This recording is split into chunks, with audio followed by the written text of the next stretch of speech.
Mm-hmm. All righty. It's breathing here for a second. We're going to let John get the other pages up and running before we are totally off the ground. Uh, Always like to open up the show giving a shout out to John behind the scenes. He is the producer of the show and allows a lot of this to happen. You guys follow him on Twitter at JohnKMHH, and he's giving me the thumbs up. So we're good to go. Thank you very much, John. Carl, the floor is yours. All right. Well, welcome into Building the Broncos. I am your host, Carl Dumler, and of course, joined here by Mr. Nick Kendell. Nick, how is the great Northwest treating you?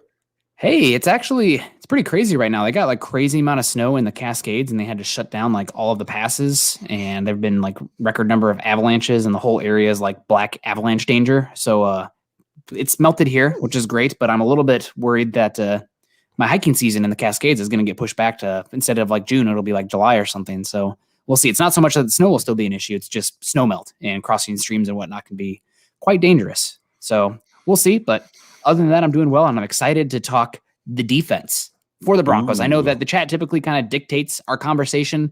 Quarterback's been on everybody's mind because, I mean, it's the quarterback position. It just is what it is.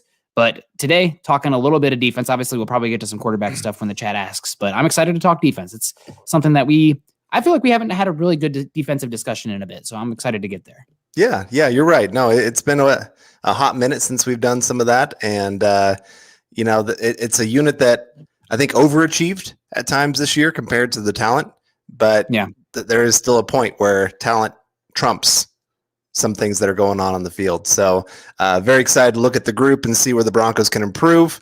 And everybody, we're going to have a great show here today. But before we get to that, I want to let everyone know that we must say hello to our presenting sponsor of today's show, Manscaped.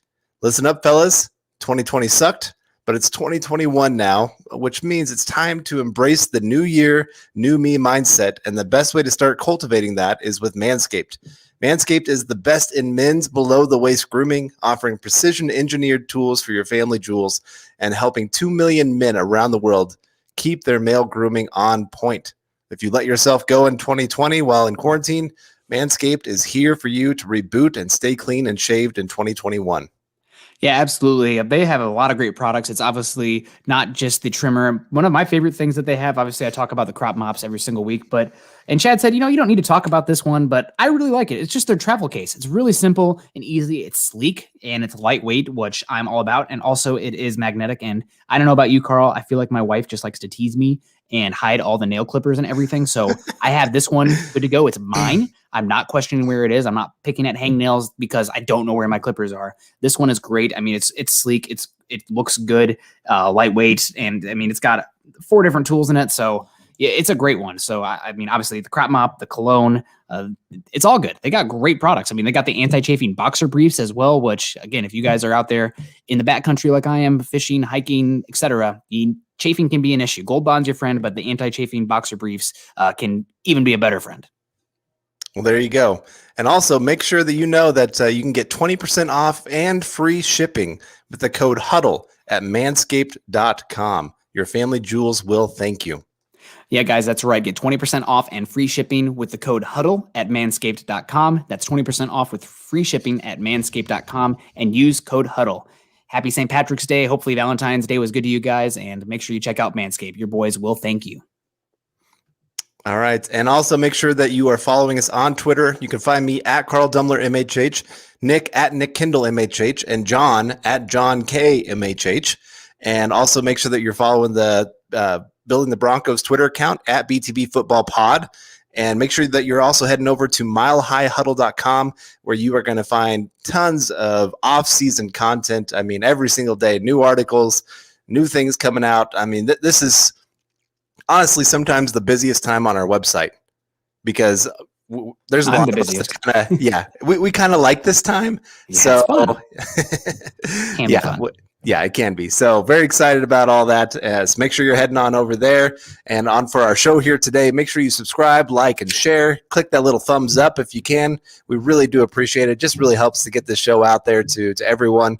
And otherwise, let's get into this defensive conversation, man. Very, very excited.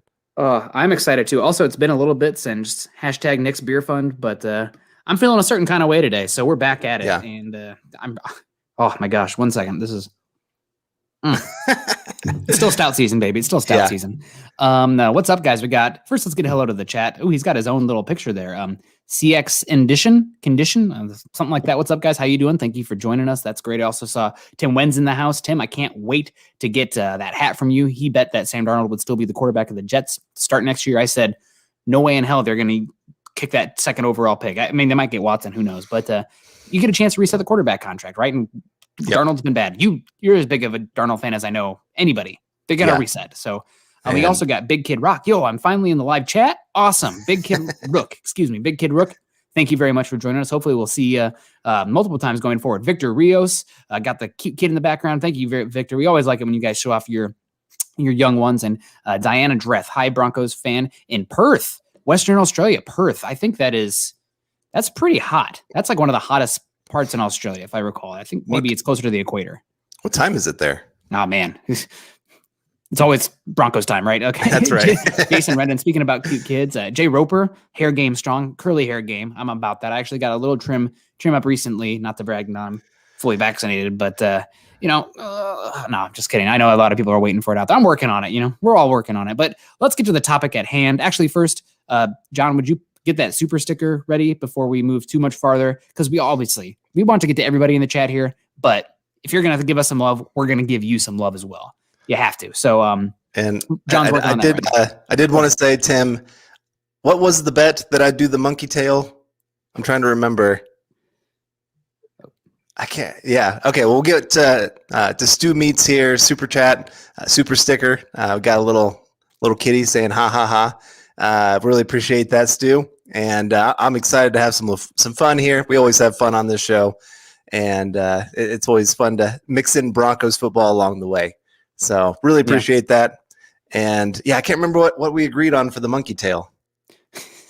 All I know is I hope it's a low bar, because if I don't see this monkey tail, now that you've brought it up, I'm going to be upset. I get upset. Albert Noper.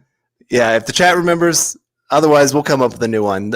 We'll make it pretty simple, actually, to get the monkey tail, because I'd like to try it for just a night at least. And Ernie in the house too. Ernie's always hyping us in the Broncos Facebook chat. Guys, make sure you go check the MHH super fan group too, because Ernie's always on there posting good stuff. So that's great. And he said Carl was that's what we were talking about. Carl was gonna do the monkey tail. You're right. Yep. And we got Big Kid Rook coming in here. Support this stream. I watch it religiously. Love you guys. Big Kid Rook, I really appreciate that. Let us know in the comments though, what your favorite shows are. I'm just kind of curious. We got 4 shows out there. I know that Chad and Zach probably got the biggest piece of the pie, but when you guys tell us that you love us the best, I definitely remember. So we appreciate that. That's right. Let's get on the defensive side of things though, Carl. I have some questions here before we get going. And tonight we're talking about just the defensive roster in general. It's kind of one of the topics that continually comes up for the Broncos. Discussing Deshaun Watson, trading for him is like, oh my gosh, the defense has so many holes. How could you give up draft picks to go get Deshaun Watson? You could never fill out these holes, blah, blah, blah. So instead of discussing the quarterbacks, which probably we'll get to eventually, it's just the offseason. Broncos they have their guys. So here we are. But the defensive holes, Carl, the first question I want to give to you is what is the Broncos' biggest, your perception of the Broncos' biggest defensive weakness going into this offseason? Not just the draft, not just free agency, biggest weakness. Well, I mean, cornerback seems to be the pretty obvious and popular answer with good reason. You got one good more cornerback. Specific though, because you need 4 good corners in today's NFL. Right? Okay, so you got Callahan. He's a great cornerback. He had a very underrated season this last year. I'd say he was playing like a top 5 cornerback before he got hurt. And so at least you got one. You got one great one. But like you said, if you only have one, remember all those years with Champ Bailey? Teams just ignored him. They're like, why would we throw at Champ Bailey, one of the greatest cornerbacks of all time, when we've got 3 other guys that are lined up trying to – it made no sense. And he hardly ever got picked on, with good reason. And same with since that year where he had like 10 picks or whatever the crazy number was. Also, happy anniversary to the Broncos and Mike Shanahan. Today is the anniversary of when they actually drafted or traded for Champ Bailey. They traded Portis for Champ Bailey today. Do you remember how upset a lot of people were about that trade? And because I was upset, but I was an idiot. Yeah. So, Portis was a fan favorite with good reason. I mean, he had some great games for the Broncos, but Champ Bailey is a legend. So definitely First glad Hall of that. Fame cornerback. Yeah, glad that one worked out for us for sure. But yeah, but behind Callahan, there's not much. Ojemudia had a few moments, but it was more on the bad side than the good side, I'd say. If we're being really honest in our evaluation of what he brought to the table. He gets bonus points, though, for being a Hawkeye. Like at least 5 in Madden, right? Like when you have a guy playing good in franchise mode. He went to the University of Iowa, so plus 5. Did you see Notre Dame's not going to be on the new college football game? No way. Yeah. That is hilarious. Yep. Oh, no God, Notre Dame. Sorry, you guys. That's gonna. I feel like that's gonna hurt the recruiting because it probably will. Yeah, but anyway, I mean, I wanted Notre Dame to join the Big Ten for a decade. They're right there, right? Yeah. Like games against Ohio State, Michigan, Penn State, Iowa. They should join the Big Ten. Notre Dame. You need to. Just geographically, it makes sense.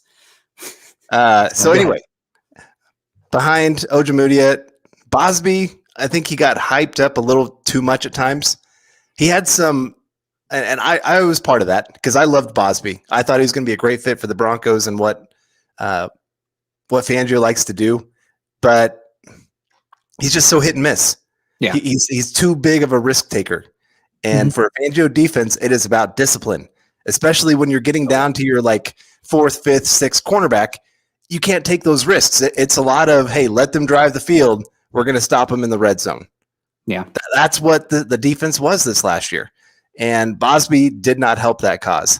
Saying Bassey was, I thought of the young guys, he showed the most promise. I'll disagree with you on that one. Okay. I think Ojemudia showed more promise, being asked to do a much more difficult thing. Okay. Good point. But really, in the grand scheme of things, all those guys were pretty weak. There just was, like I said, there's a lot more bad than good. Yeah. And so that position has to be reloaded. It's not just going to be through the draft. It has to be through some free agency of some guys that you're going to bring in and hope that they can do something for your team. It's going to have to be through the draft as well, probably at least 1 or 2 cornerbacks in the draft. And one's going to have to be a pretty high pick because you're going to need that guy to play pretty quick.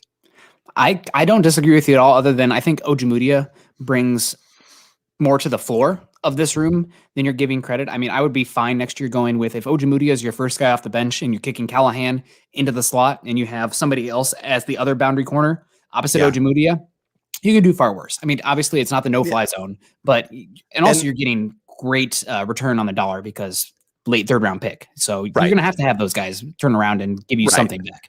And I do expect that second year in a Fangio system, he's going to do a lot better. He's going to feel a lot more comfortable. I mean, you saw some plays where he just looked like he was lost and what am I supposed to be doing? Yep. And so I do expect that to be much better this year, cleaned up. And so I'm just talking about his rookie season and looking at what he brought. Like you said, the floor should be a lot higher with him this year, but he's still an unknown. That's the main thing. Yeah, I mean, I got to agree with you. I'm going to go a little bit more specific where I think that it is specifically the boundary cornerback position where it is an issue. I'm not as worried about the slot because you can find slots much easier than true wide corners that play that, outside area, outside the hash marks. And also, I mean, Callahan, even though he's been injured, you can't probably count on him to be 16 games. You have Bassey, who's coming back from an injury still, but you got 2 cornerbacks there that are fine.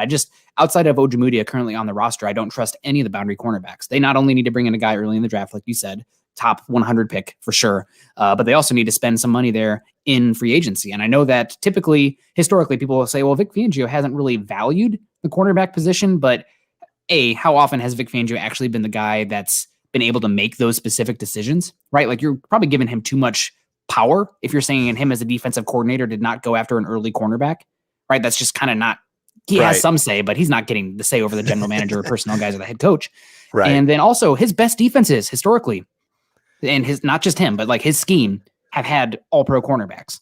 Kyle Fuller, that 2018 Bears team, Kyle Fuller, first team all-pro, one of the best cornerbacks in football this year. This past year, Brandon Staley with the Rams, obviously Aaron Donald, but Jalen Ramsey, it's not a mistake that you had Jalen Ramsey with that number 1 defense. So I definitely think cornerback, boundary corner, wide corner, whatever the heck you want to call it, is where this team is the weakest. So now we'll pivot. Let's get to a few chats here real quick. They should sign 2 cornerbacks in free agency. You know what? That's not a bad idea. It really depends on the kind of value you can get. It's such a weird free agency. Obviously, cap's restricting. A lot of guys are going to hit the market. There looks to be a lot of good cornerbacks too. If they wanted to sign 2, that's fine. I think probably most people don't think about free agency in the way that it actually lines up, where it's kind of like free agency wave 1, big contracts, guys go, free agency wave 2, kind of some smaller guys go, blah, blah, blah. And then it's draft, and then it's free agency wave 3. So I think, and that's kind of depends on what you've done in the draft, what holes you have after the draft still. So you have to come out of a cornerback with wave 1 or wave 2. Doesn't have to be a huge contract, but you have to come out with one there.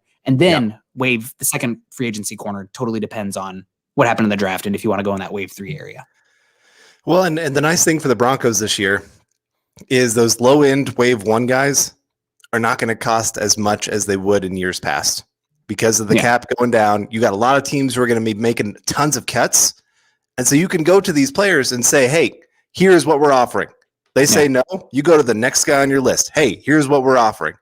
That was actually how they got Aqib Talib. They made an offer to what a good move. Dominic Rodgers-Cromartie. Yes.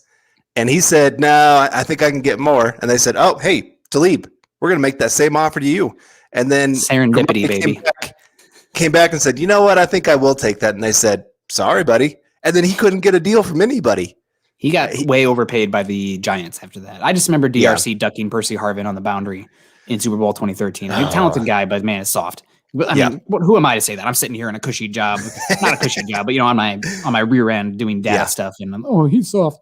Nobody in the NFL is actually that soft. But we got Mr. Boggins coming in. Mr. Boggins, we appreciate you. Also, again, on that MHH Superfans chat, he laid down the law today with the Deshaun Watson post that I don't want to say was influenced by our discussions in here, Carl, but a lot of the talking points that I see eye to eye with, at least. So shout out to you, Mr. Boggins.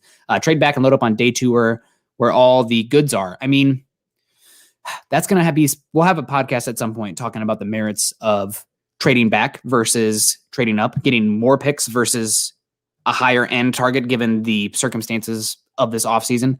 But I mean, I definitely think that's a possibility.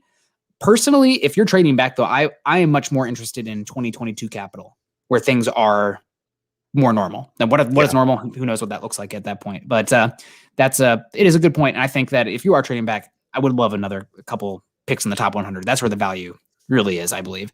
But still, I would be interested in that. And here we got one coming in from Albert Knoppers, who's a fellow Washingtonian out here in the upper left USA, as we like to say. I've been here my whole life. From one Washingtonian to another, would you get Sherman? I believe he means Richard Sherman. Carl, short and snappy here, but what was your thoughts on this one? I would say no. He's way past that age of 30. Got some major injury concerns. Had a pretty down year this last year compared to what he's been. And I just feel like that trend is going in the wrong direction. Is he a scheme fit? I mean, he's done his best work, cover 3 kind of stuff where you don't really worry about the athleticism. He's still athletic, but it's a different kind of athleticism where the Broncos last year, even though they went to a more press man than Fangio's almost ever done in his career because of injuries and whatnot and the simplicity of press man, the Broncos still had the second lowest rate of boundary press cornerback play in the NFL last year. The only team that did less was the Carolina Panthers. So now you're asking Sherman to come in here and play off coverage on the boundary. I don't think it's a fit. But I mean, if the Broncos wanted him, I'll probably eat those words quickly. I wouldn't mind that at all. So Juan, I'll let you, or Carl, you can look. Do you have access to the chat? Can you do this? Okay, here we go. Jesse Edric. I was going to say, look around while I look at the next question here for us.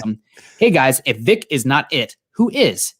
And today's NFL, the coaches are younger and offensive scheme is more collegiate. So why aren't the college coaches in the NFL?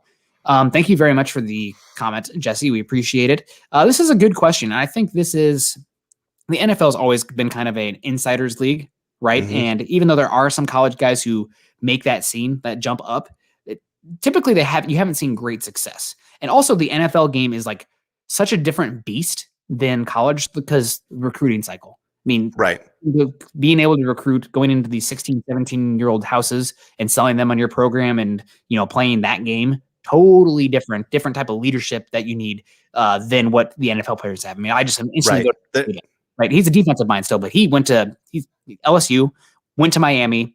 Players did not buy in to what Saban was putting down in the NFL. You just could not have that level of authority kind of at them. They just, not having it. And then he went back to Alabama and greatest college football coach of all time, probably. So well, look at Urban Meyer already in his time with Jacksonville.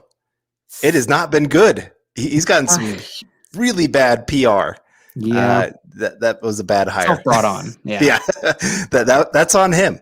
And I think he's probably going to struggle a little bit. They talked about when everywhere he's gone that his health issues showed up when his team had a loss. I mean, it destroyed him inside. Well, in the NFL, there's only been one team to ever go undefeated. So he's going to lose some games, especially being in Jacksonville. Yes, they're going to go get Lawrence, and he's going to be a great player for them. But there's still going to be a growing process in all of that. And so can he adjust to that? And can he adjust to the fact of, like I said, not recruiting? He's not going to get all the 5-star guys coming in. He's going to have to build a roster with some cap ramifications where he can only go so far. He's going to have an owner that he's going to have to respond to, that he's got to report to. And so these are going to see men too. We're not talking college kids. These guys, they'll smell out a phony or somebody coming from a weird spot. Not that Urban Meyer is a phony, but I mean, it's just, it's everybody. And what can I say? I didn't play for a college football D1 program, or I didn't play in the NFL, but everybody who's done that has said like it's a different type of environment and atmosphere. So it will be really interesting to see what happens. Right. And you look at, we just had a question about Richard Sherman. He stopped listening to Pete Carroll. He got tired of the rah-rah. He wanted a coach that was willing to lay down the law, and that isn't Pete Carroll. And so, you saw a lot of those defensive guys really start to badmouth Pete Carroll after they left Seattle, which, that happens. Malik Jackson did that with the Broncos they didn't want me. And so now I'm going to go whoop up with someone else. And Saxonville, right? Yeah. Great defenses are not sustainable, people. You get 1 to 2 years and then comes regressing to the mean. Yay for stats. Next question here. So the biggest defensive weakness, we both agreed, probably boundary cornerback specific for me. But moving on now, we'll get to some supers. I'll let some kind of pile up here. The next question was the positional group with the highest ceiling on the defense. I'm going to take this one first, just because I've hopefully we haven't talked about these. We didn't claim anything, so we maybe have a little bit of the same thoughts here. But I think the highest ceiling probably would have to be the edge rushers, just because if you're getting Von Miller, this is with the caveat that Von Miller's back. That's a big caveat, I know. But if you're getting Bradley Chubb, who is top 10, 15 edge rusher last year, and Von Miller, who by all cases last year before his foot injury, which was a freak one, was looking incredible, then, you have a chance to have a pretty dynamic edge rushing group there. If I'm taking Von Miller away from it, I guess it would have to be the safeties, but that's assuming Simmons is back as well. So, there's just so many moving parts, right? But on the surface, let's say Von is back. It's got to be edge rusher. Right. Well, the offense is set. There's only really a couple positions on the offense that anybody can have any kind of questions about right now heading into next season. Right tackle, we're not sure exactly, but they do have Juwan James. We'll see what all happens with that. Mm-hmm. Quarterback, obviously, there's some questions going into that. Running back, a little bit. They have two guys that they could have if they really want to. Yeah. But defense, you're right. There's guys all up and down this thing. To me, defensive line, interior defensive line. You think they have the lowest ceiling, though? I do, because you just don't know who's going to be back. I just really we already know that we have Purcell back, which gives you a good floor. But then I think Draymond Jones has a chance to be top 10, top 15 special interior pass rusher. Yeah. Very, very special. McTelvin Ajim, we don't know what kind of step he's going to take, but he showed some promise here and there. Had Deshaun a couple Williams. flashes.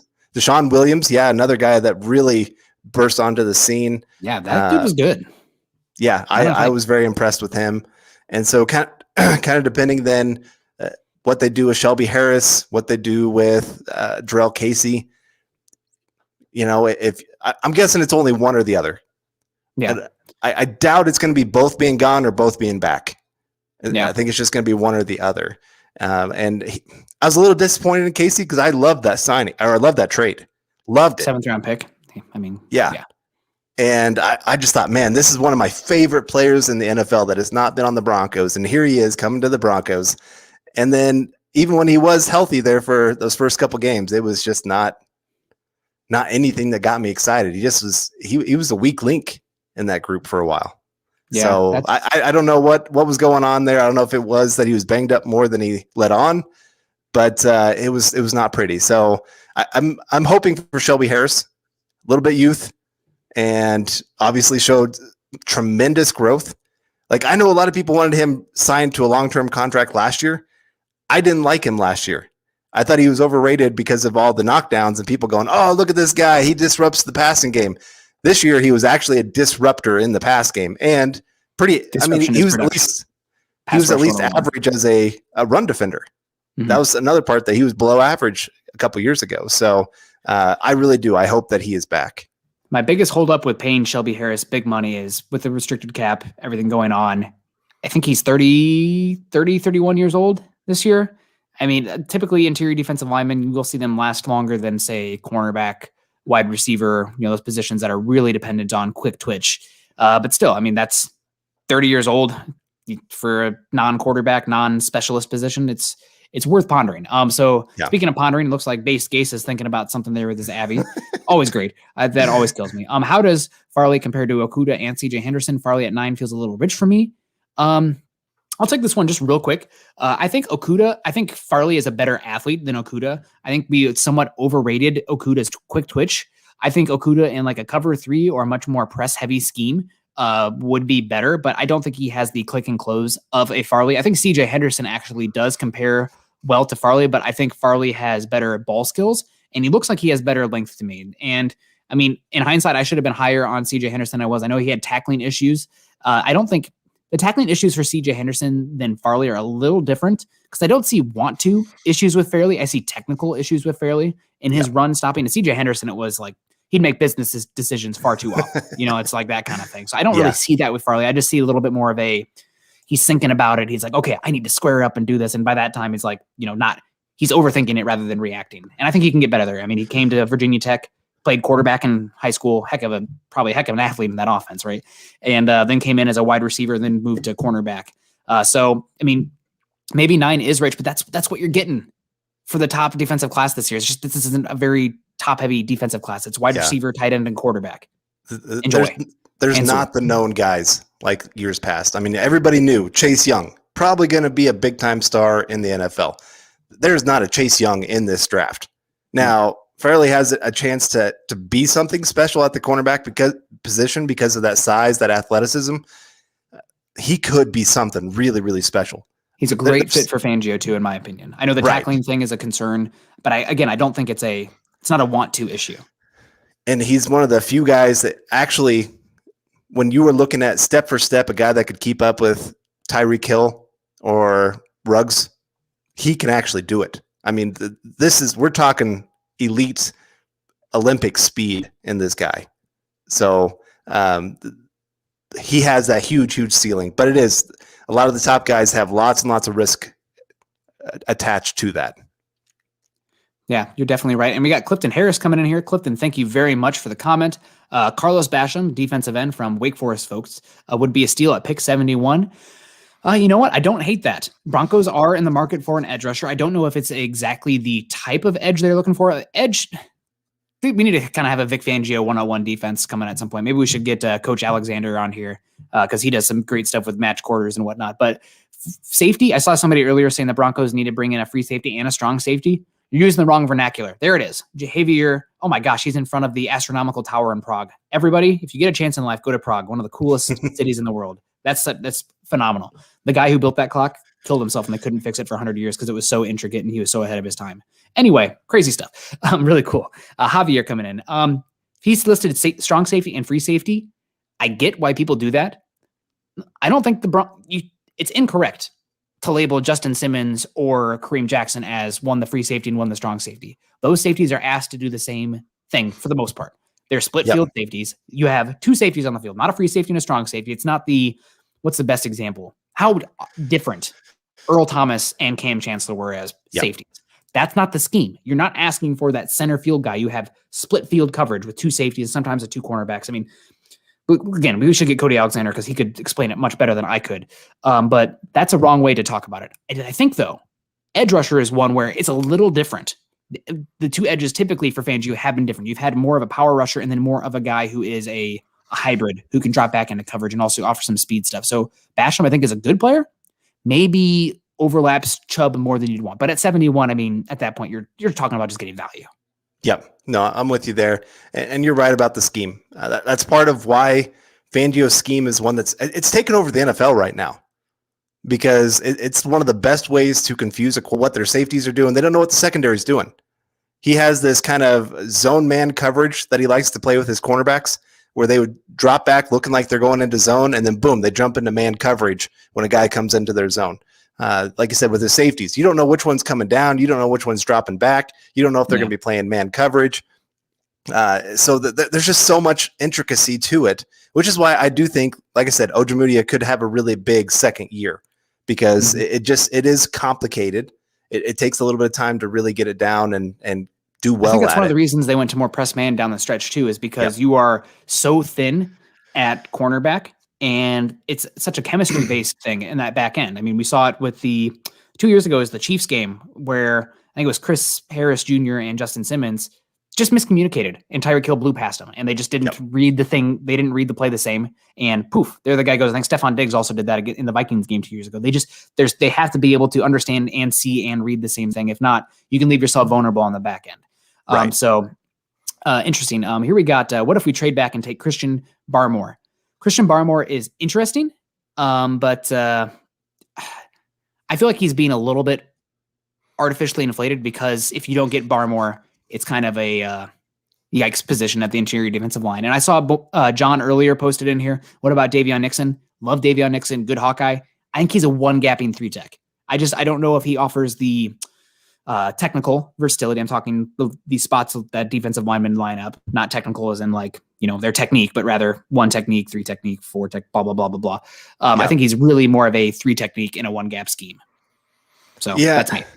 And here's what I'll say. For the interior of what a Fangio defense does, he likes his guys to be multiple on the interior. Guys that can penetrate, guys that can 2-gap, guys that can really do the switches twists in the middle there. Yeah, the twists and stunts. Yeah. That's a huge part of how he really gets pressure. That's why you see a lot of his interior guys be some of the best in the NFL because they get to do things that other schemes don't allow them. So then if you get guys that are a little bit more one-dimensional, I'm thinking like a DeMarcus Walker. He's a little one-dimensional in what he brings to the table. Well, then you can only use him in certain situations. Yeah. And for a second-round pick, not exactly what you want out of that.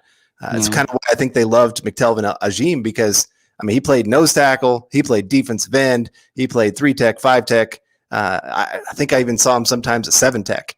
And so they moved him all over the place. Draymond Jones, again, another guy that moved all over the place. Oh, him with the twists and stunts, baby. He can get skinny. Draymond Jones is so good, man. I hope he stays healthy. But it's just not a really good interior defensive lineman class. So we'll see. We'll let the chat keep going for a little bit. The next one, the positional group with the highest floor. This is an interesting one, Carl. And I'm going to take this one first. I know that this one might get some pushback, but we don't know about Justin Simmons yet. We don't know about Shelby Harris. We don't know about Von Miller. I feel pretty good about the floor of the off-ball linebackers. Right now, this isn't one that moves the needle at all. But I know Mike Clay had them as like the off-ball linebackers as like the third best in the NFL, which I don't get. I understand there's going to be some guys at free agent, but I think the off-ball linebackers, it's not just you have Josie Jewell and Alexander Johnson coming back, but you also are getting back Justin Strnad. I think that room has a high floor. Now, granted, they probably should still address it to add some more athleticism to the position. But, I just feel really comfortable. The Broncos didn't address off-ball linebacker at all this offseason. They're right where they were this year, and they were still one of the best. They're actually one of the best teams in the NFL at covering tight ends. Everybody's like, oh, tight end, we can't cover them. But the Broncos actually were one of the better ones, especially in the red zone. So, and that's saying something with Kelsey and Waller in the division. And can we talk about that a little bit? I know everybody's gone crazy about the whole Super Bowl and everybody going, look what their linebackers were able to do against Kelsey. He still had over 100 yards. Yes, they kept him pretty well contained considering. Yeah. But that's just how good he is. You could have the best linebackers in the NFL and still Kelsey's going to find ways to beat you. Darren Waller is going to find ways to beat you. There's just some guys that are they're freaks. There's not a Kelsey Waller individual stopper in the NFL. There was one when you had Luke Kuechly out there, but I think it's just disingenuous to say like the Broncos have to use a first round pick on a linebacker. Micah Parsons, of all people, first of all, that's not his game. He can be a cover guy, but that's not his game right now, at least. Right. That kind of, they have to draft linebacker in the first round. Otherwise, they're going to continue to get killed by Waller and Kelsey. Guys, every team's going to continue to get killed by Waller and Kelsey. It's going to take more of a collective on the back seven rather than a single individual off-ball linebacker. Now, I will say, though, one thing that the Super Bowl, and I definitely thought this was the case as well, but one thing that I thought the linebacker athleticism brought in the Super Bowl that the Broncos do not have. I mean, say what you will, Josie Jewell, Alexander Johnson, high floor, not really athletic needle movers. The ability to close down space in the flats, in the quick pass game with David and Devin White chasing those guys down, monumental. Something the Broncos could not even dream of doing right now with what they have. And that's probably the biggest reason I'm looking for that kind of guy, just because there's so many quick pass teams. First thing is limiting the big passes down the field. Broncos have been doing that pretty well against the Chiefs. I mean, teams were copying the Broncos' defensive scheme against the Chiefs, and also with the Rams, which is also the Broncos' defensive scheme. Vic Fangio, Brandon Staley, blah blah blah. We don't have to go down that, but that's what the Rams did against Russell Wilson, and he looked really vulnerable as well. And then also, against the Packers, they really kept it a close game. So it's blueprints out there, but you don't have to invest heavily in the linebacker. And that's something too. It's hard to go on a tangent here, Carl, but I keep seeing people say, "Oh, Jeremiah Owusu-Koramoah would fix the Broncos linebacker position." He's not an off-ball linebacker for this scheme. I'm sorry, he's just not. He's much more like Will Parks. He's an overhang safety / slot defender, which there's value. And if the Broncos wanted to go to a 4-2-5 base with more that kind of linebacker safety hybrid playing over the slot, by all means, I can buy it. But for what Vic Fangio's done historically, that's just, he doesn't use that kind of guy. Yeah. Sorry. And I saw, yeah. And we've had a few names from the draft thrown out here. I think Boggins had Jabril Cox come home. Yes. Good pick. I would really like Jabril Cox. I think if you want him, you have to take him with that second round pick. He might not even be there, but you have to take him with the second round pick. I also really like Jamin Davis from Kentucky. He's somebody who's starting to get some hype. I mean, if you're a height, weight, speed guy moving around at linebacker, you have my attention. I love the guys with length. Since we're talking about this position, John asked me a question the other day. Guy named Charles Snowden. Where does he play in the NFL? God, he's kind of like a guy without a home. Yeah, right. Like, so I said he's kind of like Justin Hollins, but he's not as explosive as Justin Hollins. He doesn't have the same hands as Justin Hollins. I've seen him mocked sometimes. I'm not a fan. I'll just say that. He seems kind of a guy who he's not strong enough to be that type of frame that he plays. Okay, 6'7". I said 6'6", 6'7". Yeah, he's tall, and so having him at the off-ball linebacker, you don't see anybody that tall playing that kind of position. Now, zone coverage, if you're playing, just strictly zone coverage, that's a guy that can cover a lot of space just because of his size. A red zone stopper. Yeah, exactly. Your field goal kicker blocker. But you're right. And to me, any team that drafts him, I know people love these hybrid players. They don't seem to work well in the NFL. There's not many of those guys that are just exploding like crazy, just going, just making plays all over the place. You kind of need a specific idea on how you're going to use them. Now, there's things that you can mix in there, but you need a guy that can have a position that you say, this is what we need you to do. Practice this. Yep. It's kind of like wide receivers, right? Like an elite traits translate. Yeah. If you have that trump card, typically it translates.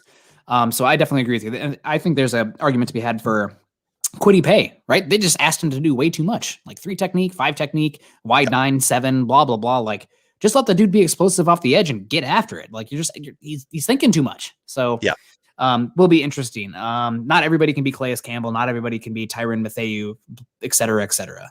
I do think, though, I will push back a little bit. I think in today's NFL, there is one position that's kind of a hybrid that is becoming norm, and that's the deep safety, split field safety that can come down and play slot. Like, I can get on board with that. Yeah.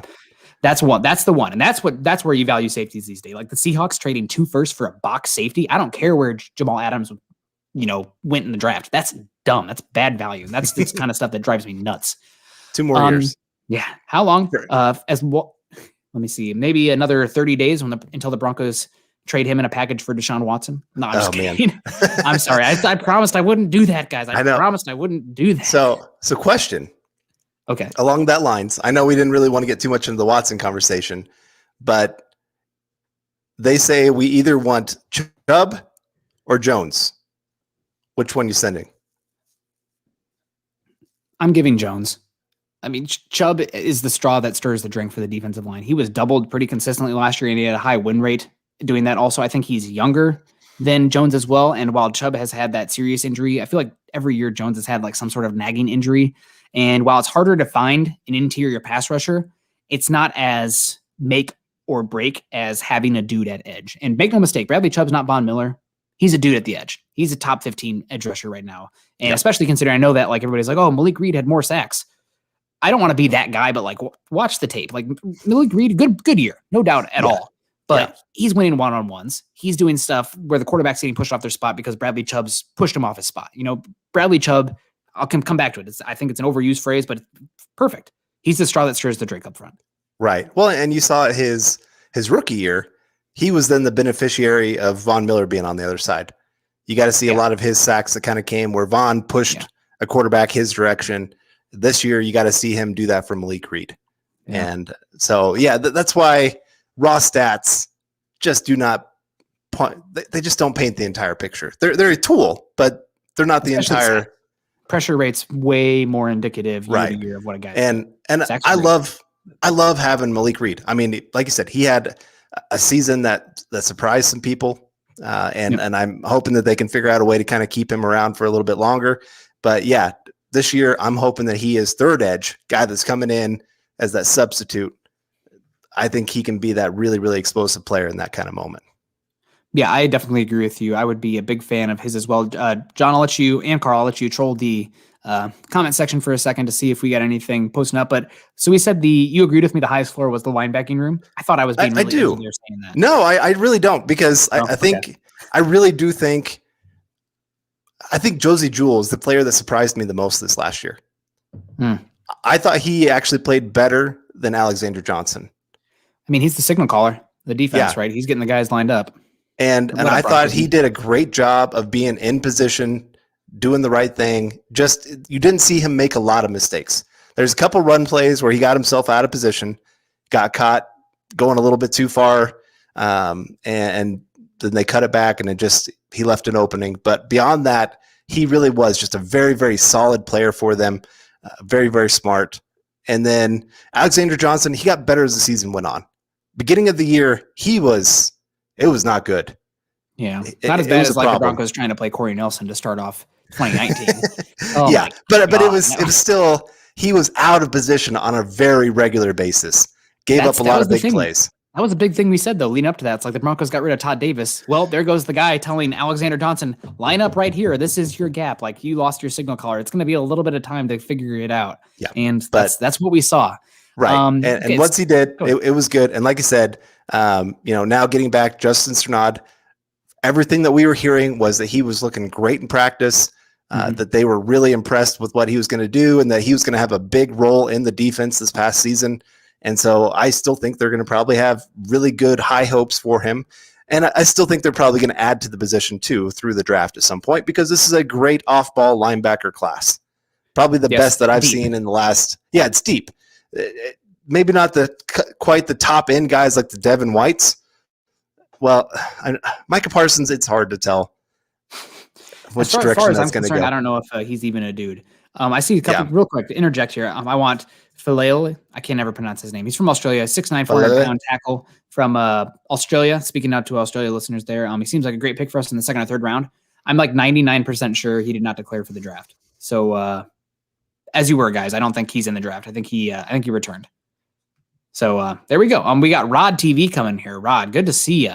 What's going on? Why do you, Zach and Chad, downgrades former Bronco players and Watson who actually win, but stand up for players who are mediocre players like Locke? I'm not here. I'm not in the business or dumb enough to talk bad about my own coworkers, especially the boss man, Chad or Zach, who both do great work. Different opinions are great, and they can back them up. And I'm all about having that discussion as long as it's not disingenuous, whatever the opposite of disingenuous would be. And I think they believe what they're saying. I just think that You know, when Champ Bailey comes in, speaking of happy Champ Bailey Day, saying that, like, if the Broncos have a chance to get Watson, you go get Watson because he's a franchise quarterback. You know, he's that special. Yep. Like, it seems simple to me. I don't know. Maybe I'm overthinking it. Maybe other people are overthinking it. But you know, it just kind of is. And there's different flavors, different shows for different folks. I like to think that Carl and I are a little bit more on the realist side of things. Yeah. You know, we're not here to tell you that everything is great. Like, I'm gonna try to keep it 100 with you, as the kids would say. But different strokes for different folks, right? And I always have to love the fact that, like, we're the draft guys, and we're saying draft picks are overrated. Trade them. Go get the known player. It's the Family Guy scene, right? It's like, we'll take the boat. No, Lois. The mystery box. A boat's a boat. But the mystery box could be anything. It could even be a boat. Like, that's we all want a top 5 franchise quarterback because you have to have one to compete in this division, how it stacked up. Right. I don't know. We promised we wouldn't go way down this rabbit hole. We got a couple more questions here. I'll let you guys go back to the chat here real quick if you want to pull anything else up. Lowest floor. Carl, I've kind of taken the lead in the last few ones. What positional group on the defense has the lowest floor? Well, I mean, obviously, like, if Justin Simmons doesn't come back, it's got to be safety. I mean, Kareem Jackson is on the wrong side of 30. He was still good this last year, but I think he's also helped by the fact of having Justin Simmons on the other spot that he can really trust to do his job well. And so allows him to do a lot more coming downhill. I think if Justin Simmons is gone, you're going to have to depend on Kareem Jackson to be a lot more back. And that's just not his greatest strength. He can do it. And he did it fine when he was asked to do it, but you're going to ask him to do it a lot more. And so that's the group. If he's not back, and even if he is back, there's only 2 guys. You need a few more safeties to really kind of round out that group, because you're going to see it. Will Parks. I mean, he kind of jumped right in as soon as he was right on the Broncos. Boom, Will Parks, go out there. You're going to be a huge contributor day one of being back with the Broncos. It's not like it was brand new to him, right? Well, yes, okay. A little bit of a head up. I do agree with that, but I'm just saying that's how much they need 3 safeties that can go out there and do some things, because it helps really round out that defense and what they can bring to the table. So they still need to add to that. Defensive back, defensive sets, bring it on. 3 corners, 3 safeties, 1 linebacker. Like, linebacker is the running back of the defense. You know, it just is what it is. Unless you have a guy who's like, you know, like those really toolsy linebackers, they're like the Travis Kelce, Darren Wallers. They're exceedingly rare though. So the lowest floor, I think, so you say if the Broncos lose Justin Simmons, the safety position, which, I mean, amen to that. I'm not as worried though. Let's say like the Broncos lose Simmons. I don't think it's going to happen. I think worst case, you're going to see him get tagged. But let's say they lose Simmons and then Kareem Jackson goes down with injury. You're in trouble. Like, no doubts about it. You're in trouble. I think even worse would be moving on from Von Miller and then Bradley Chubb going down. I mean, Malik Reed had a good season this year, but again, Chubb was the straw that stirred the drink. He was probably the 4th most valuable defensive pressure guy that they had behind Draymond Jones and Shelby Harris and Bradley Chubb. If you're down to like Jeremiah Tauchu and Malik Reed, the whole defense caves in, right? This whole defense is predicated on being able to generate pressure with 4, keeping guys back. If you're without those difference makers as pass rushers, you're done. I mean, you're done. So, especially with how this offense is just not putting up points. Not that they're not good, but they're just, I don't want to go down that rabbit hole, but they're just not putting up points very well. So that's a concern. So I'd say edge rusher. Another one here, player who can and needs to step up in 2021. I guess I'll go Ojemudia. Okay, that's a good one. I mean, that's a good one. Like I said, we're going to need at least a couple more cornerbacks to come in, but that also means then you're going to have Ojemudia step up, because, like I said, Callahan, good chance he's going down with injury at some point. The idea of him playing 16 games, he's never done it. He's never one time in his NFL career played 16 games. Yeah. That's very concerning. I love what he brings when he's on the field, but you just can't trust it. So you know you're going to have some backups. Yeah, you're probably going to use a high draft pick on one of them. Probably going to bring in a guy in free agency, but Ojemudia is going to get a lot of playing time. And we saw this last year. Teams went after him like crazy. And there were some plays that he almost made some big plays. That was part of the problem, was he just couldn't quite hold on to the football. You know, he goes from should have been a big interception to then giving up a big touchdown. And to be fair, all the rookie cornerbacks really struggled last year. I can't think of one who did well outside of L'Jarius Sneed, which pisses me off because I really liked him coming into the draft. But that's beside the point. Chiefs get him in the 5th round. Oh, good for them. Sorry, I'm bitter. I will go with McTelvin Agim just because you got Purcell coming off an injury, and also he's kind of limited nose tackle, one gap. I mean, still good guy you want to have there. There's a role for him, but not really much of a difference maker. You don't know what's going to happen with the likes of Shelby Harris or the likes of Jarrell Casey. Draymond Jones can't get it done alone. The Broncos spent the 95th overall pick on McTelvin Agim. He was always going to take a year kind of to get that strength down. He needs to play with better pad level. I mean, dude just pops up out of his stance sometimes and gets pushed back. Pass rushing 101, trench play 101. Low man wins, and he just does not play low enough. Yeah. So I would say McTelvin Agim needs to step it up. I was also leaning maybe Justin Strnad, but I think Agim is the guy. If you're weak up front, you can get away with not being the best at linebacker, not being the best at safety, blah, blah, blah. But if you're weak in the trenches, you're going to get exposed, right? Yeah. It is what it is. And Peyton would be the first one to tell you that. The Vikings this year, worst interior defensive line group I've seen in years, and they couldn't do anything because they were that weak there. Yeah. Well, you think about week 1 against the Raiders in 2019. Mm-hmm. What'd they do? They just ran up the gut the entire game. They couldn't stop them. 5 yards, mm-hmm. 6 yards, 5, 6 yards. There was no stopping it. You knew what they were going to do, but you can't stop it. That's when teams can absolutely dominate you, because then you got to bring more players up. You got to get bigger. And that's, I mean, the Broncos made some adjustments. That's when they decided to go to Purcell and to Alexander Johnson. And things really turned around at that point. But for a while there, man, it was a disaster. Shelby Harris, that nose tackle, that's not going to go well. That's not his game. Yeah, that's you're definitely right. And Manny Weiss, I'm sorry, but I really can't. I know he's saying Deshaun Watson isn't a top 5 quarterback, but I don't think you should crown Allen after one season. I think you're going to see some regression this year. I mean, he just has too many outlier statistics where he's still going to be a franchise quarterback. Don't get me wrong, but I think he's going to regress. And also, Brady regression's coming. You put Deshaun Watson on that Tampa team, they win by another 14 points in the Super Bowl. I mean, I have it bookmarked because I look at it so often. There's a thread on Deshaun Watson, just how incredibly good he was this year. He had more losses this year with a higher QBR than Tom Brady has had his entire career. Like, quarterback matters, but like, it's still a team game. They can't get it done alone. Right. So interesting. Jesse coming back in here. Oh, go ahead, Carl. Oh, I was just going to say, people forget Peyton Manning had a losing season when he started 16 games for the Colts. Drew Brees went a couple of years, like 6-10. Yeah. They went 6-10 for his Colts season. He was one of the top 10 quarterbacks that season statistically. They were still a terrible team.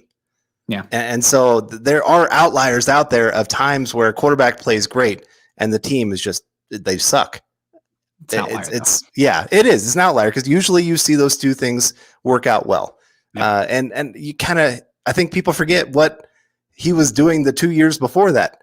They weren't a great team, but he raised them up to being a playoff team and had the Chiefs looking like they were going to get blown out in the playoffs for a second until O'Brien started making some really boneheaded coaching calls. Yeah, and it goes both ways too. You have quarterbacks who are really good and much better than their team record, right? Duh. But you have quarterbacks also, and we see it time and time again, that the team around them lifts them up to means well beyond their talent. I mean, you had Blake Bortles go 12-4 one season, and Mitchell Trubisky go like 13-3 or something. I mean, those aren't exact numbers, but like then you see them regress really quickly when the defense regresses. Like, well, no dip in hindsight, but there was a point where like, oh my God, this Blake Bortles guy, he won 12 games. He could be really good. Like, no, he's not. Yeah. But we got Jesse coming in again. Speaking of guys where everybody's like, oh, look at Baker Mayfield and Zach Wilson. Those guys rocketed up draft boards. There'll be guys in the 2022 class that could do that. For every single guy like that, you have your Matt Barkleys, your, who's the guy from Penn State? Hackenberg. Another one, like guys who are like, oh, this guy's going to be incredible, really good. And then just down the draft board. So I know that the talk is, oh, guys, somebody will rise every year. Somebody falls every year too. I mean, there were Brock Purdy going first round mocks at this point last year. Like, get out of here. It's bad. Anyway, sorry to get up. Let me get off the rant horse again. Hey guys, thoughts on the 2022 quarterback class for the best fit for us. Also thoughts on Jabril Cox, #State of Being from the 609. 2022 quarterback class. I'll keep it short and sweet. Not top heavy, deep. I think there's going to be a lot of guys picked in the top 100 that could be borderline starters, maybe a couple there. But I don't see, honest to God, I do not see a single quarterback that I would take over the Big Four this season at this point. Now, we got a whole another year to play still. Yeah. But like the reason we knew about Trey Lance, Trevor Lawrence, Justin Fields a year ago is because the tools were like kick you in the balls obvious, right? Like if you, right. Here they are. Like I've got an incredible arm and athlete, blah, blah, blah. And then, Zach Wilson raises up. There's just not that guy next year. You're talking about Keaton Slovis and Sam Howell, who are like, good in the pocket, but they don't have like rocket arms or like not incredible athletes. And then you got Spencer Rattler, who's apparently just a giant horse's rear end. So I don't know what to think of it. Go ahead. Sorry. No, you're right. It is a deep class. It's deeper than this one. I mean, after these top 4 or 5 guys, I'll include Mac Jones. Okay, I'll allow it. Okay. But after that, I mean, it is just a tank job. I mean, you might have a guy like a Jamie Newman that is all tools, no skill on the field, that maybe turns into something here in a couple years.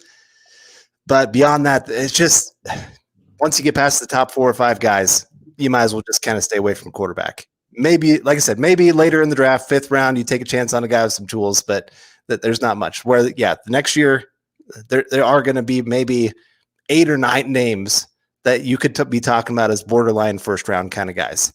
Yeah. But borderline, we knew at this time last year, Justin Fields, Trevor Lawrence, definitely going top 10. Trevor Lawrence, most likely, easily the top. I mean, we pretty much knew he's going to be the number 1 overall pick, even almost coming out of high school. I mean, that's how crazy his talent is. Justin Fields wasn't very far behind on that. Trey Lance, like I said, he burst onto the scene. Everybody was talking about this guy because he goes out there and has, 0 interceptions, just destroys everybody that he played. Zach Wilson kind of came out of nowhere. He was good, but he had like a shoulder surgery that was like concerning. And apparently there's some concerns with the other shoulder as well. So, we'll see. Trevor Lawrence is number 1. I know there's some reports out there that like Zach Wilson maybe would push him, but I think like after Trevor Lawrence, so I'm still going to plant at number 1 because sample size, the tools that he has, blah, blah, blah. Maybe not the best fit for every single scheme, but for being as big as he is, he's really actually a pretty good fit in those quick hit offenses, which you don't typically think for a guy as athletic and as toolsy as Trevor Lawrence. But 2 through 4, if you wanted to make an argument for Trey Lance, I'm not going to fight you too hard. If you want to make an argument for Justin Fields, I'm not going to fight you too hard. Same with Zach Wilson. I just think all those guys are pretty darn special. Now, just the math says at least one of those guys, probably 2, will bust, right? Part of that's the situation, whatever. But like, you got to swing, right? You got to swing. What does Wayne Gretzky say? You miss 100% of the shots you don't take. And that's true with quarterbacks too. So, take your ball and go home, I guess, if you don't want to be in that conversation. But you're going to be stuck with the fourth worst quarterback in the division. So let me see, Carl, we got one more question here. The under the radar biggest defensive need. I feel like this is an easy one. We're probably both going to agree. I guess I'd go defensive line. Interior? Or how are you delineating that? Yes. Interior. Okay. Interior. Okay. Just like I said, Shelby Harris, we don't know if he's going to get signed. Jarrell Casey coming off of his injury. He's on the wrong side of 30. If you keep one or the other, I'm not sure exactly what you're getting there. Purcell, he's a good run defender, but he's not anything special. Draymond Jones, we're hoping he takes, again, that next step, but maybe he doesn't. We don't know.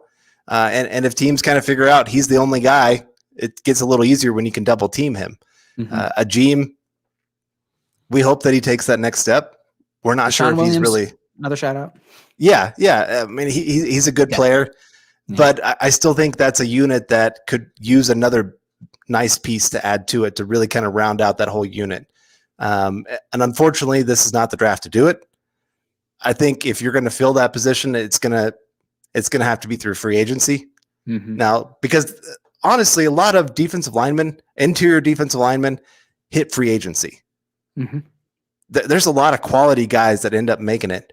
And I think this is going to be another one of those years where you see a pretty decent group that hits the market that you can get for a halfway cheap offer. Yeah. I mean, I definitely agree with you. I think maybe somebody will overrate the position given the defensive line class in the draft. But still, I mean, we'll see. And thank God they have Draymond Jones, right? I mean, that's an ace in the hole for the Broncos. And the only way you don't have that is if you trade for Deshaun Watson. At that point, you just deal with it. But I think the most underrated one here for me is it's got to be edge rusher, right? Like, I think maybe that's not underrated, but I would say for the general fan, if let's say the Broncos took an edge rusher at 9, and maybe this isn't the class to do that, but just as the way the roster is set up right now, edge rusher is one of those positions where if you can take that position, invest in that position a year before it's a need. If you are already going into a position in the draft where you have to come away with an edge rusher, you're already in trouble, right? Like that is such an issue. We got Tuska question coming in here from Todd as well. I'm curious about Tuska. I think Tuska, if he wants to be a guy on this roster, needs to get much stronger at the point of attack, and he needs to compete with Malik Reed for that kind of sub-package speed edge rusher that can back up and play in space. That's his path to the field. And right now, Malik Reed is far better than him at that. So I don't think he has the frame to get that much stronger and to be a true base down to sub-package kind of guy. It's still a 7th-round pick, one of the last picks in the draft. You can get the fact that he even made the roster. There's value on that. But edge rusher, again, it's one of those positions. And that was my main takeaway from the Super Bowl, too. Everybody's talking about, the linebacker speed that the Bucs had, and rightfully so, right? Like that was huge for them. My face is starting to get a little red from just having half of a beer. Gosh, what am I, a freshman? But we're getting late in the show. I can make jokes like that. But edge rushers, again, it's one of those positions where you invest in it a year earlier than you need it to be. You need it. And in that Super Bowl, everybody's like, oh, the linebacker speed, blah, blah, blah. The biggest difference maker, and part of it was the Chiefs offensive line was might as well have been the podcast host of Mile High Huddle out there blocking for Patrick Mahomes. But the ability of the Buccaneers to generate pressure with 4 and allocate 7 guys and to be able to play 2 deep safeties and consistently harass Patrick Mahomes. That's the only way you can beat this Chiefs team, unless you get extraordinarily lucky. There was some plays in that game where guys were running open, but Mahomes didn't have a chance to see them because pressure was in his face so quickly. Yep. So and he's greedy too. Mahomes is greedy, which is, he makes some great plays because of it.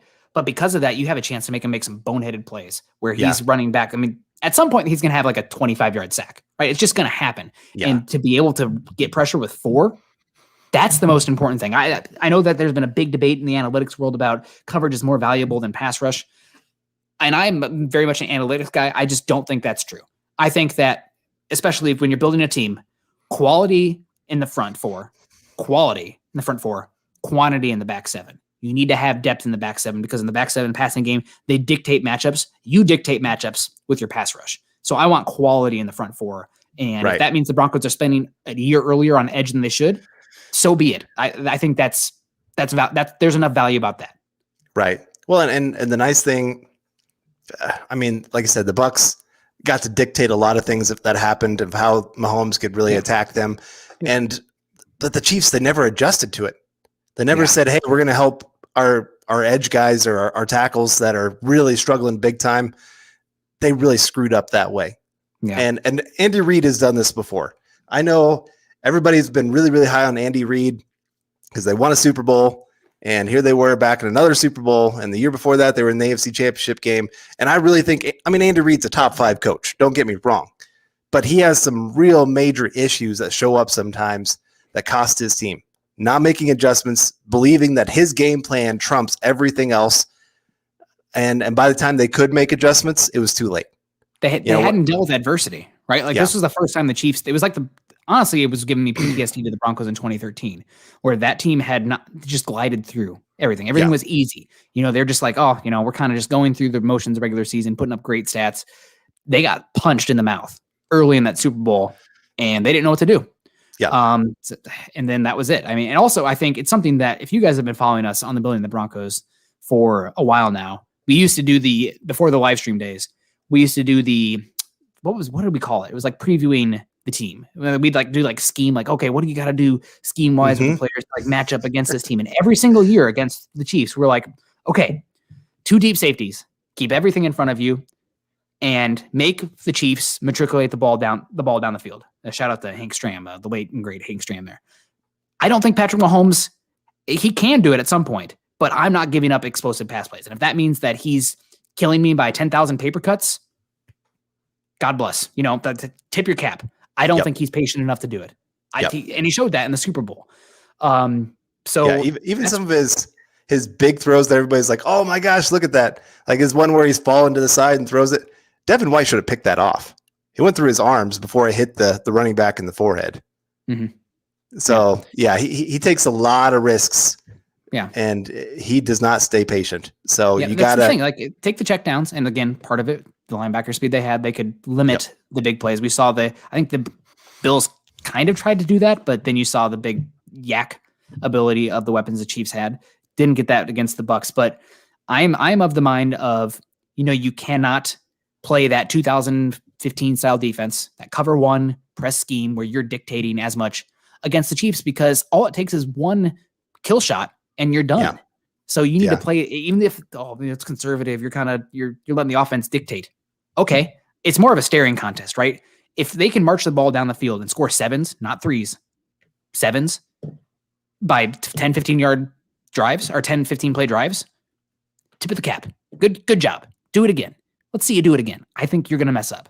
And that's what that's one of the biggest things that Vic Fangio does on defense. And that's one of the things that's taken over the league right now. So we've been saying that for years. I thought it was funny. Everybody's like the Super Bowl. Oh, we now have the blueprint to beat the Chiefs. Okay, cool. Yeah. If simpletons like us can figure it out, you got to know others can too. Don't blitz them. Todd Bowles, the lowest blitz game of all time, right? Like it's the blueprint's out there. You just got to make them beat you. So we'll see. All right. And any other supers that we got to get to here, John? I know we're over an hour. Guys, who was the Iowa guy that we were talking about? I think we were talking about Davion Nixon. I like Davion Nixon. And honestly, the Broncos took him at 40. I'd be excited about it. I think he's a better one gap heavy scheme, which Vic Fangio looks a little bit more two gap. And I'm looking a little bit more so for guys who are versatile. I think Davion Nixon's best ability is that 3 technique. So, we'll see.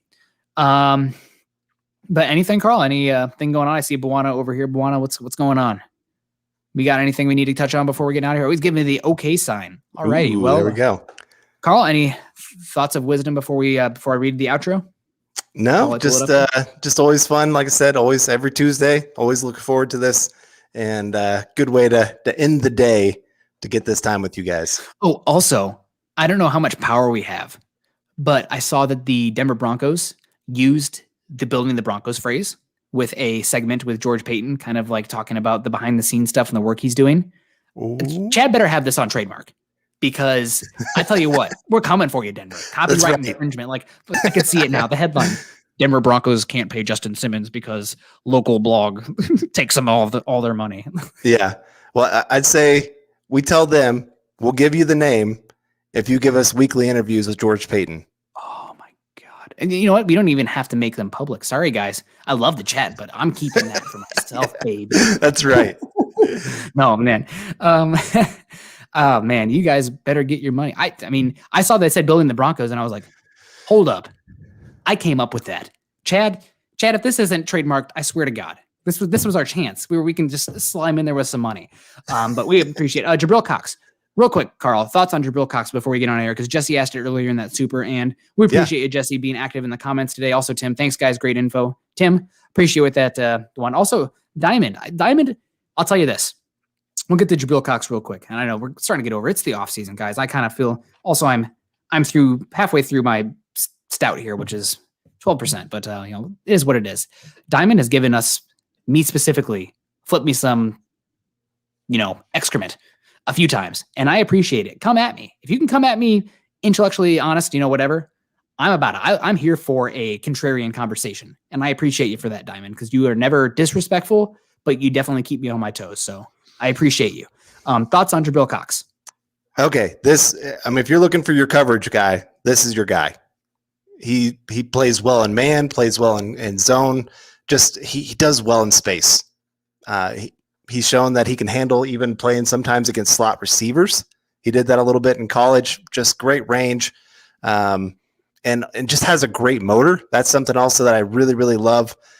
I really like this kid, and I think he would be a great fit for the Broncos. What is he, like 6'3", 230, something like that?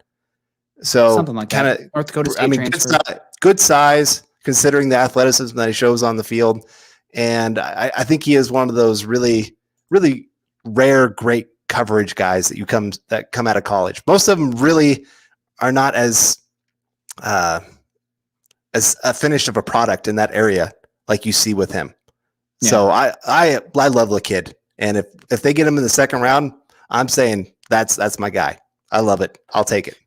Yeah, I really do like Jabril Cox as well. I thought he was probably the most interesting guy of the linebackers. Maybe not the most interesting, but the guy that I think makes the most sense for the Broncos that were at the Senior Bowl this year. Baron Browning's probably the most interesting just because the edge rushing ability on top of the athleticism. I mean, we're just talking pure interest here.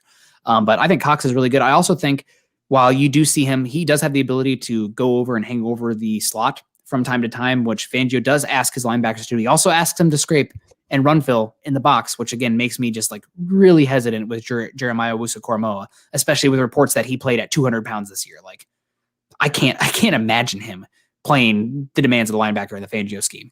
But I really think Cox is a great value there in that second round, third round. I mean, right around there. There's a bunch of really good linebackers in this class in that day 2 range that I would love. It sucks. This is like, I'm starting to get used to the Broncos having multiple day 2 picks, right? Like it used to be so fun, like all these top 100 guys. Now we're back to the normal as far as the draft slots that they have. But I would love Cox day 2. Zaven Collins. Want to put it up there, so we're going to keep at it. Zaven Collins, unless Carl has to get out of here. No, go ahead. Okay. Zaven Collins, I do really like Zaven Collins in a vacuum. Tulsa, guy who played at a very small school. I do wonder how much of surplus value you're getting on him in comparison to what you already have with Alexander Johnson. I think Alexander Johnson's a better blitzer. Zaven's a little bit softer of a player. Again, he's going to go round 1, round 2 in the NFL. He's not soft, but I think that I just don't see it as that much of an upgrade that is worth investing a first round pick on. If he falls to round 2, then, all bets are off. But at 9, no. And I see we need to make some draft guides.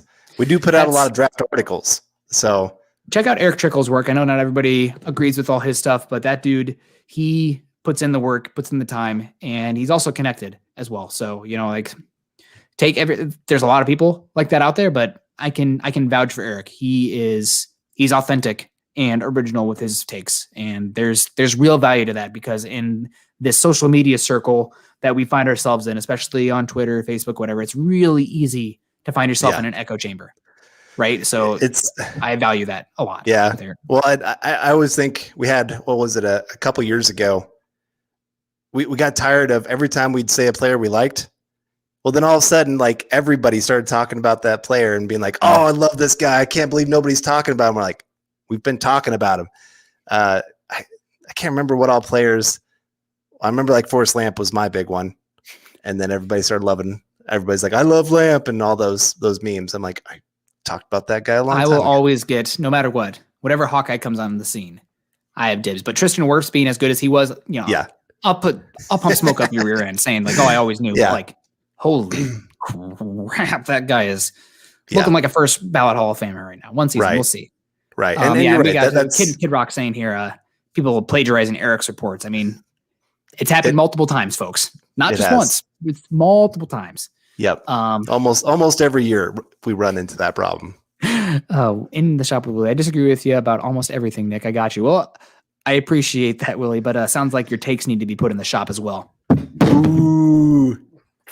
All right, we got to get out of here, folks. We're getting long now. We're getting silly. Guys, that's going to do it for Building the Broncos today this week. Every Tuesday night, 6 p.m. Mountain Time. Please join us. We really do appreciate it. If you guys will join us, obviously we got 23 likes in here. If you guys getting out of here, hit the thumbs up, heart reacts, whatever. That would be greatly appreciated. You can find Carl on Twitter at Carl Dumler MHH. Also find John on Twitter at John K MHH. You can't see him up here, so I always got to spell it out. JONKAY. MHH. No H in there, not just the letter K, JONKAY. So, yep, there it is. Ooh, John, pulling it up there for all the listeners. Also, guys, head on over to milehighhuddle.com for all of our written content and the Mile High Huddle community content. I think I've written 13 articles so far in February. I've been on a roll. It's draft season, right? It's off season. This is time to shine, time to get that content out there. We're all about that hashtag content. Guys, head on over to iTunes and leave us a 5-star rating and a comment. That can do us a lot of good. We're trying to pump up those numbers there. So if you enjoy the show, or if not, be honest with us. Just let us know and leave a comment. And I need to get back there and read those comments, see what's going on there right now. It's not always the easiest way to find the comments, but it's worth it, especially if you guys are putting some positives ones out there. I mean, gosh, really is a difference maker in my day. I think about them for a while after I've read some good ones out there. Head on over to iTunes, or I already read that one. Also, guys, most important, like, subscribe, and share. If you are joining us on YouTube, that's probably, again, like I said, the most important thing you can do. If you like these shows, it doesn't just help us. It helps Chad and Zach at the Huddle Up podcast. It helps Zach and myself with the Mile High Insiders. It helps Lance and Eric with the Dove Valley Deep Divers. If you can like, subscribe, and share via YouTube, I mean, that's the bread and butter. Also, very helpful. Click those thumbs up, like I already said, for you Facebook listeners out there. Leave a comment, etc. Doing any of those, again, big support for us. Follow us on Twitter at Mile High Huddle and at BTB Football Pod. Carl, anything going on the rest of the night? Well, heading back to that rowing machine, man. Just my usual. That's how I like to close out my day. Getting in a few laps. Wow, good for you. I actually weighed myself the other day and I was like, holy cow, I can't believe I'm that little. I think it's partially like the hardcore hikes that I had been doing, but also I think that dog is getting me into a healthier life because I walk him, a mile or so every single morning, and he's got me on a routine at this point, and that's been good. Also eating a little healthier, but we appreciate it. Tim saying you guys deserve this positive responses. Appreciate that. We got Anna saying peace out Broncos country. Mr. Boggins saying more like Carl Smartler. Am I right? Right. I appreciate that. Big kid Rook coming in multiple times today. Go Broncos. We appreciate that. Also, I don't know if we got to any of your comments tonight, Todd, but you were very active in the chat. We appreciate the heck out of you. Thanks for the show. Have a good night. Todd, you are an OG. I really appreciate it. And Ian Rader coming in. Have a blessed night, fellas. Ian, thank you so much. Guys, we appreciate you. Stay safe. Also, LOL, what the hell? That's how I want to end every show. All right. Stay safe, guys. Go Broncos.